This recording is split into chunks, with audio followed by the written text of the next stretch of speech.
HDP'nin "Buradayım, irademe sahip çıkıyorum" mitinglerinin bir yenisi Ağrı'nın Doğu Beyazıt ilçesinde düzenlendi. Miting için ilçeye giden BDP eş genel başkanı Selahattin Demirtaş'la beraberindeki partilileri kalabalık bir grup karşıladı. "Ezle vırım" sloganıyla başlayan mitingde konuşan Demirtaş, Kürt sorununun çözümü için tarafların net ve meşru olduğunu söyledi. Bütün sorunların çözümü zor olabilir. Ama hiç kimse Kürt sorununun çözümü zordur diyemez. Talepler ortadadır. Makuldur, meşrudur. BDP muhataptır.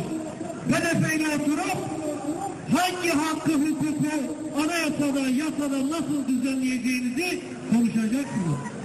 Eğer gerçekten barış istiyorsanız işte muhataplar ortadadır.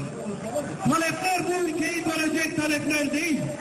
Kardeş kavgasına yol açacak talepler değildir. Abdullah Öcalan'a İmralı'da tecrit uygulamasının kalkması gerektiğini ifade eden Demirtaş, Öcalan'ın milyonlarca insanın halk önderi olduğunu söyledi. KCK tutuklamalarına da değinen Demirtaş, operasyonlarla halkı sindirdiklerini sanıyorlar ama kara kışa rağmen halk meydanlarda "ben de KCK'liyim" diyor, dedi.